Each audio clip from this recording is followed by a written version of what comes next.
Hello, you're joining us in the weekend edition of Into Vietnam, which summarizes the most outstanding business news and expert ideas on the economy in the week ending March the 30th. And here are the headlines. Vietnam's economic growth is seen at 4.96% in the first quarter of 2014. As much as $2.85 billion of foreign direct investment is disbursed within January and March period.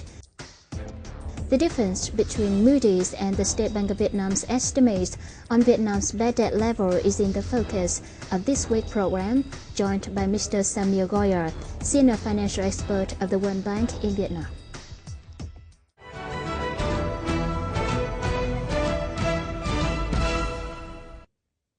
First of all, let's begin with this week's figures. The General Statistics Office said Vietnam's economy grew an estimated 4.96% in the first quarter from a year ago, the fastest quarterly pace since 2011, and about the 4.76% rise in the same period last year. In the first quarter, the agriculture, forestry, and fishery sectors grew by 2.37%.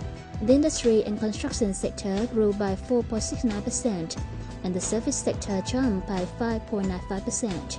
Vietnam's gross domestic product growth this year is forecast to accelerate to an annual 5.8% from 5.42% in 2013.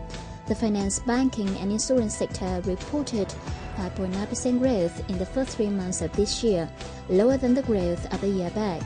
In terms of economic demand, Vietnam should be growth in the first quarter thanks to export surplus that mostly comes from the export surplus of the foreign direct investment sector. Exports of the domestic economic sector also grew, but only by half as compared with FDIs. Earlier, Hanoi reported its GDP growth by 6.6% in the first quarter of 2014, the lowest growth in recent 5 years, and Ho Chi Minh City announced its GDP growth by 7.7%, the highest growth in recent 3 years. The Domestic Market Regulation Department under the Ministry of Industry and Trade expects Vietnam's Consumer Price Index to continue falling in April by between 0.2 and 0.3% on month, but in a lower level versus that of March. Prices of majorities of goods and services are likely to be stable in April, except prices of some energy commodities that are likely to surge on volatile global prices.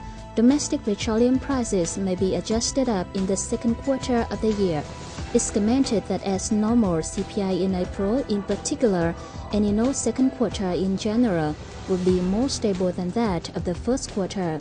If Ho Chi Minh City proceeds with the plan to raise prices of medical services in June 2014, it will add 0.1% growth to the whole country's CPI in June. It's reported that Vietnam Index of Industrial Production or IIP were estimated to increase by 5.2% on year in the first quarter of 2014, higher than 4.9% IIP growth of the same period last year. In the upside, some specific sectors recorded high on-year IIP growth in the first 3 months of this year, including textiles, which saw 20.2%, footwear production 19.4%, production of leather and related products 19.4%. In the downside, hard coal and lignite exploitation dropped by 8.9% on year. Production of motorbikes fell by 4.2%. Metal production tumbled by 2.4%. In March alone, IIP were estimated to soar by 16.9% on month and 4.7% on year. As of March the 1st, inventory of the processing and manufacturing sector reported to rise 13.4% on year.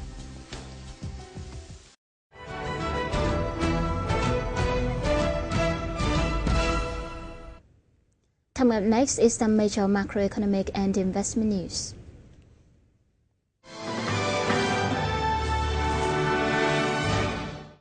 Data from the General Statistics Office shows Vietnam disbursement of foreign direct investment were estimated to hit $2.85 billion in the first quarter of this year, representing a year-on-year rise of 5.6%. In January the 1st and March the 20th period, Vietnam granted investment certificates for 252 new FDI projects with more than $2 billion of registered capital. The country also allowed 82 operating FDI projects to add $1.29 billion into registered capital, increasing the total of newly registered and added FDI capital to more than $3.3 billion, tumbling by 49.6% on year. In the period, processing and manufacturing sector attracted the biggest attention of foreign investors, with $2.3 billion, accounting for 69.9% of the country's FDI inflows. Real estate sector ranked the second with $288.3 million. Ho Chi Minh City drew the largest share of FDI capital inflows with $687.7 million, following by Hai Dương City with $248.1 million, Binh Duong Province with $223.5 million. South Korea topped the list of overseas investors in Vietnam in the period.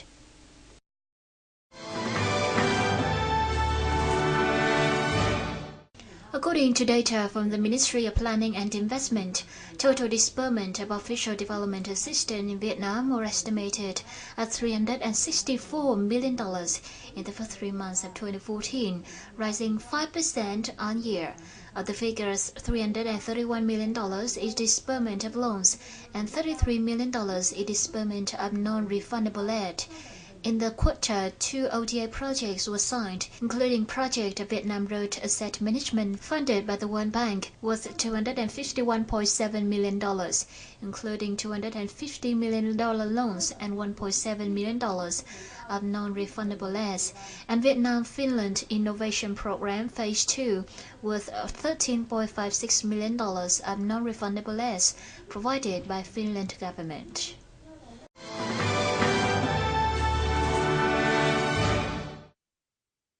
According to the latest update of Economist's Global Debt Clock, as of March the 23rd, 2014, Vietnam's public debt were estimated at more than $80 billion, increasing 11.2% from 2013 and jumping 5.56 times versus 2003 at $14.4 billion. The country's public debts accounted for 48% of the country's GDP.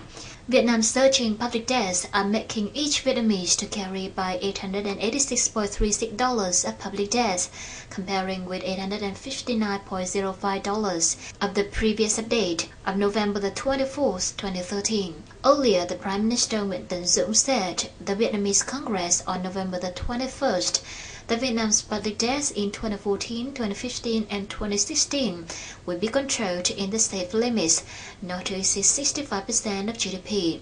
However, the pressure for payment will remain high.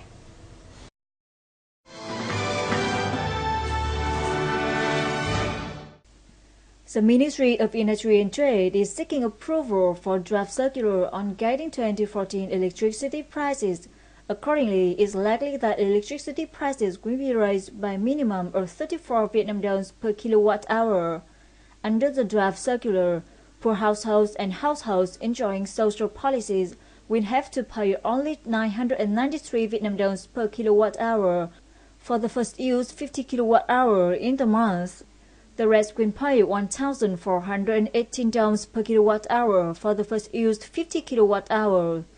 The draft circular is scheduled to come into effect after getting approval from the Prime Minister. In 2013, Vietnam electricity gross power selling sales were estimated at 172.5 trillion Vietnam đồng, rising 19.85% from 2012 due to electricity price hikes. EVN's average electricity price in 2013 hit 1,498.8 Vietnam đồng per kilowatt-hour, rising 134.5 đồng per kilowatt-hour from 2012.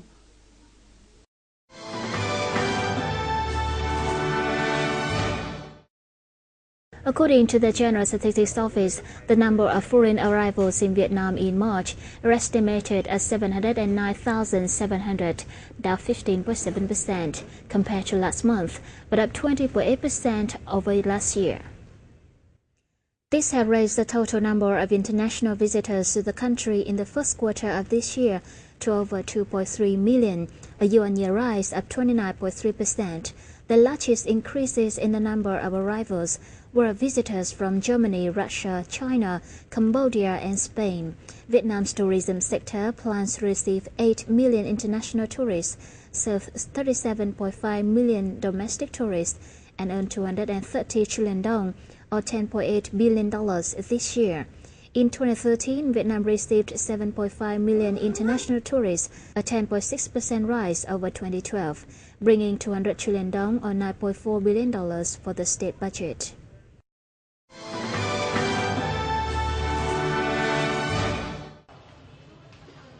Top 10 banks in Vietnam, including the VITV, Vietcombank, Vietinbank, and state-owned Agribank, Vietnam's largest bank by assets, will enjoy other lenders to extend a combined 50 trillion dong, or $2.4 billion to construction and property firms.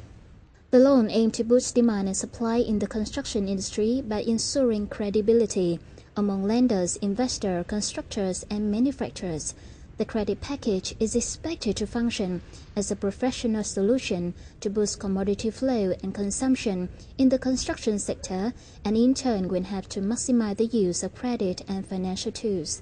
According to the Vietnam Construction Bank, amid difficulties in the construction and realty sector, it's still challenging to boost consumption and reduce inventories.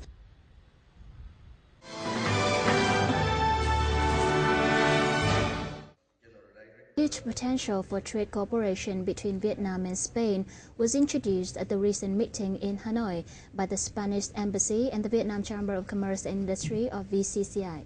The conference was held on occasion of the official visit to Vietnam by the Spanish Minister of Foreign Affairs and Cooperation, Mr. Jose Manuel Garcia Mangalo, who's accompanied by 15 leading Spanish businesses.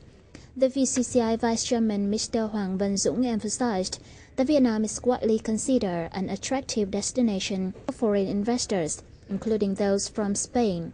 It offers a variety of incentive policies to international investors, especially in the fields of infrastructure, telecommunication, healthcare, education, tourism, and green growth.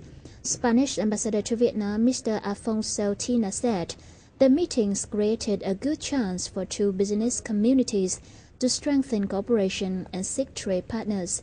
Vietnam and Spain have seen their ties grow on the foundation of a strategic partnership which was established in 2009.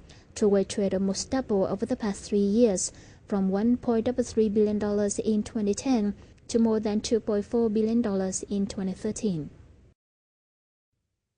And now the foreign trade news will continue the program.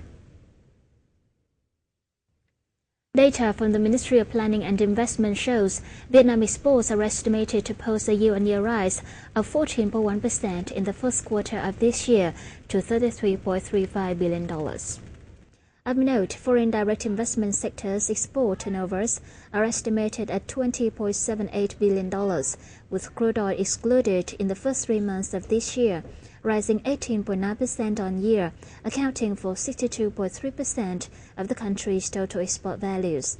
The figure would be $22.47 billion if exports of crude oil are included, up 16.3% on year. The 100 domestic enterprises export hit $10.8 billion, making a year-on-year rise of 9.8%. The country export staples in the period include crude oil, coal, garment and textile, wood and wood products, electronic products and spare parts, rice, coffee and aquatic products.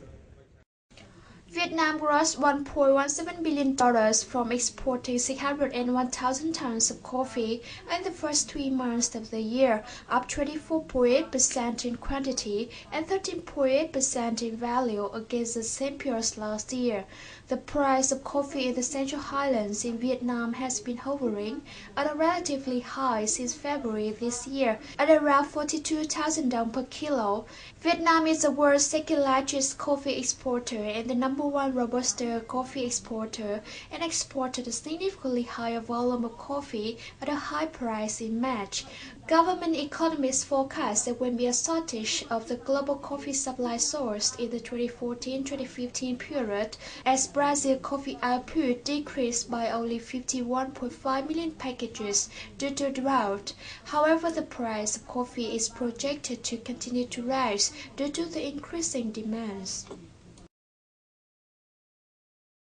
The Asia-Pacific Market Department under the Ministry of Industry and Trade confirms that Japan has become the Vietnam's second-largest fruit importer, second only to China. Last year, Vietnam earned $61.2 million from fruit exports to Japanese market, up 12% from the previous year. The figure is expected to reach $77 million in 2015 and $135 million in 5 years' time. In recent years, Vietnam exports to Japan have experienced a two-digit growth, hitting an average increase of more than 27%. Despite impressive export growth, revenue from fruit and vegetable exports remain modest, accounting for only 1% of Japan's fruit and vegetable import value. Japan is considered a promising market for Vietnamese fruit exporters, as the country imports more than half of its fruit and vegetable consumption volume, worth $3.2 million annually.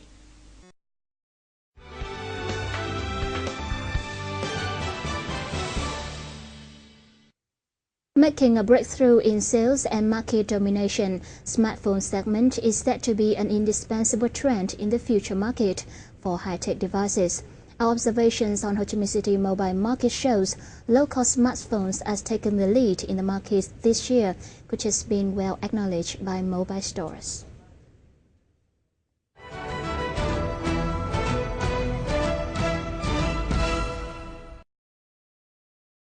In the final quarter of 2013, smartphone sales in Vietnam rose a staggering 57.6% over the same period 1 year back and accounted for as much as 53.5% of the market share.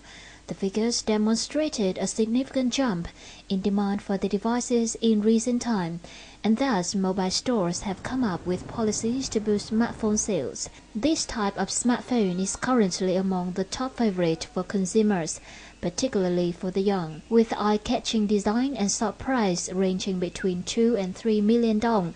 It fully features functions to come up to users' recreational purposes.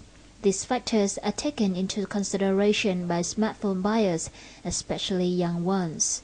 Đến đây là để tìm các dòng điện thoại là có cái chức năng là quay phim, chụp hình, lướt Facebook, nghe nhạc. Nói chung là đầy đủ cái chức năng để tôi có thể giải trí.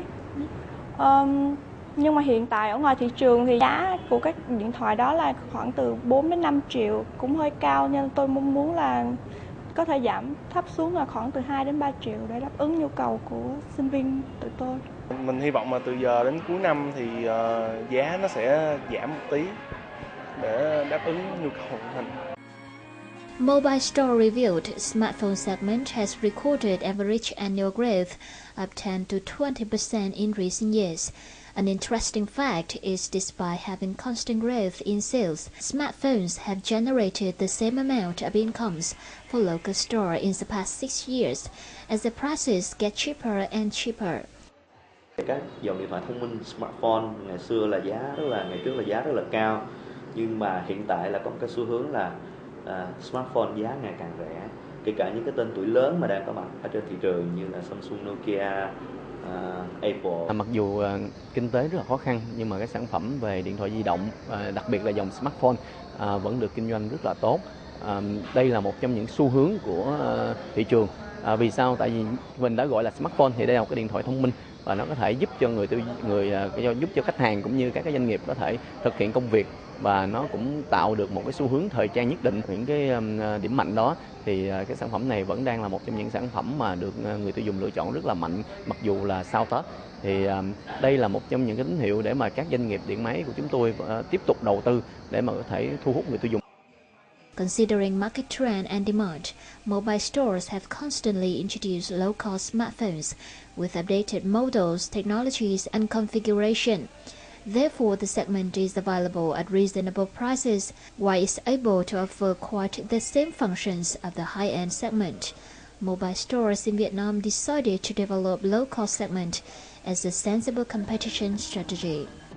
Chúng tôi sẽ đánh vô cái phân khúc của giới trẻ là chúng tôi làm nhiều cái model ở cái mức giá từ 1,5 triệu cho đến 3 triệu. Chúng tôi sẽ tìm mọi cách để nâng cái giá trị của cái máy tối ưu nhất để cho người tiêu dùng của khách hàng của tôi được lợi nhất. Đó là gì? Chúng tôi sẽ làm những cái màn hình nó sẽ có 4,5 inch 5 inch. Những màn hình đó nó sẽ làm cho giá trị cao lên, nhưng chúng tôi sẽ làm mọi cách để tìm những cái nguồn cung ứng linh kiện vật tư để chúng tôi gom vào, chúng tôi sản xuất, thì chúng tôi sẽ tìm những nguồn giá tốt nhất mà lại chất lượng cao. Thì có làm được điều đó thì chúng tôi mới có năng lực cạnh tranh tốt được đối với các thương hiệu khác. Cái xu hướng sẽ là sản phẩm tính năng ngày càng cao với giá ngày càng rẻ, và các nhà bán lẻ sẽ phải tìm cách làm thế nào để cho khách hàng tin vào mình. Thì đấy là xu hướng. Tóm lại là giá xu hướng sẽ ngày càng tốt và cấu hình ngày càng mạnh hơn. Vietnam's mobile market is getting more occupied with rising competition between mobile stores and more choices for customers. This has helped to lower smartphone prices in the local market. Being seen as a rising trend, low-cost smartphones are now available in huge varieties. This is a positive sign to have Vietnam increase the consumption demand for these high-tech devices.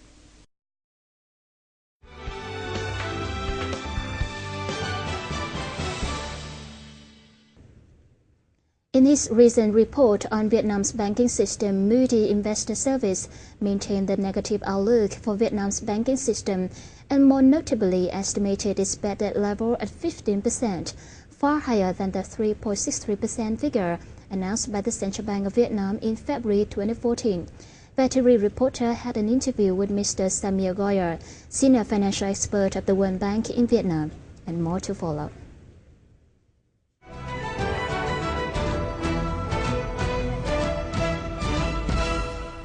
Mr. Samir, thank you very much for being with us today.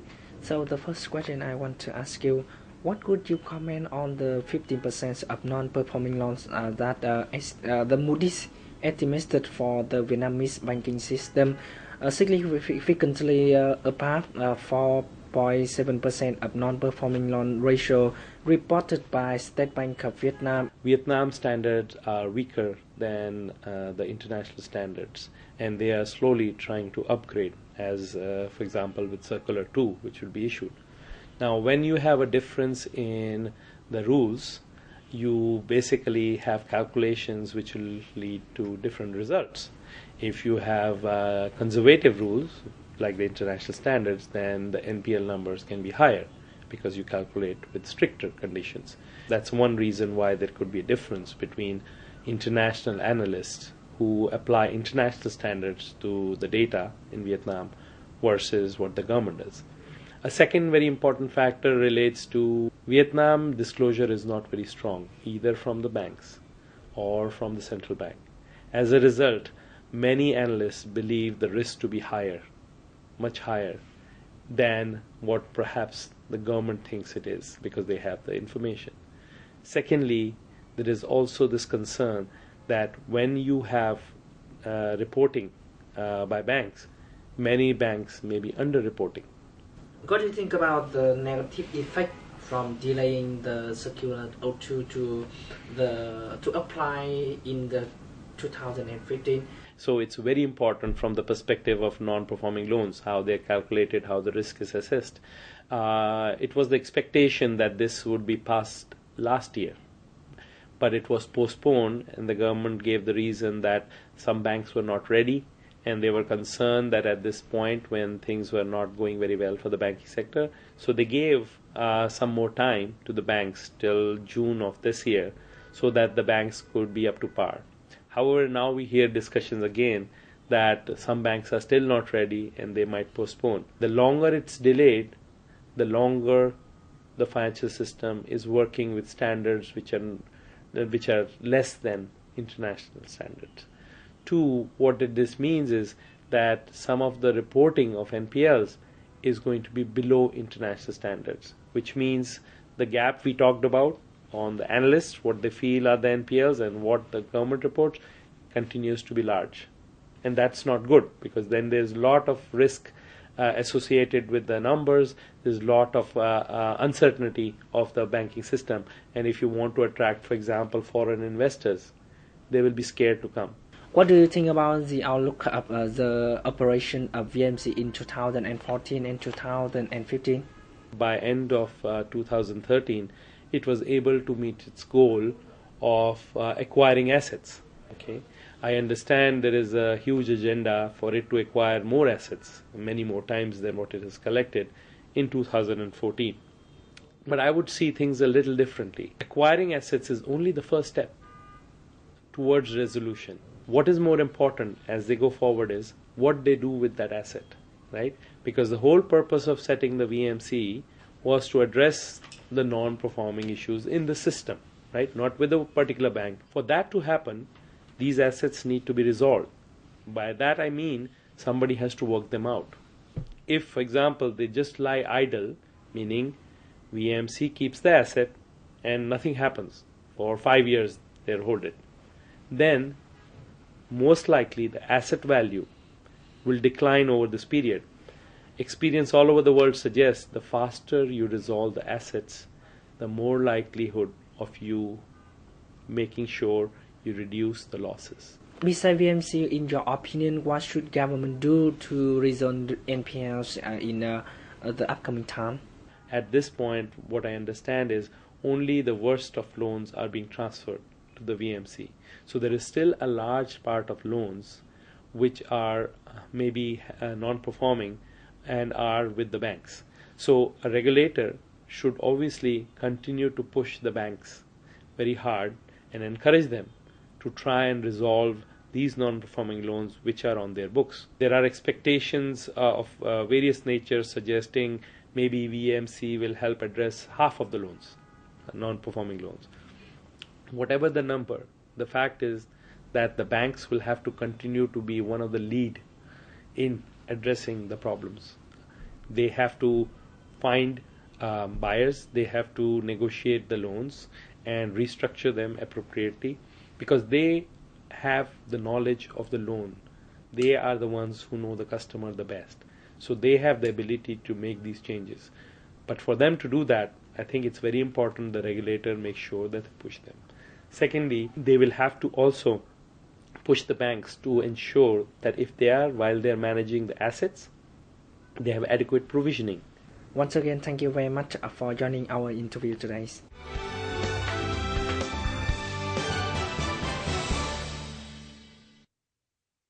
As usual, the final part is the summary of the local securities markets between March the 24th and the 28th.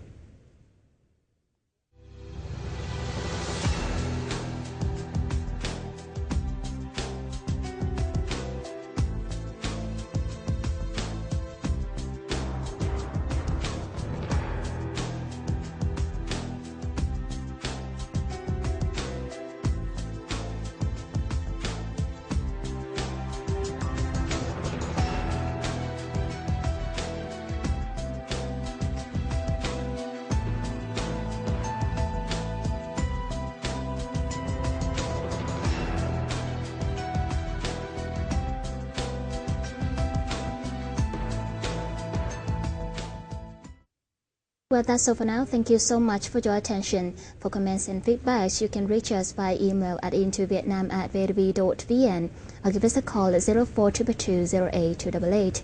Goodbye for now.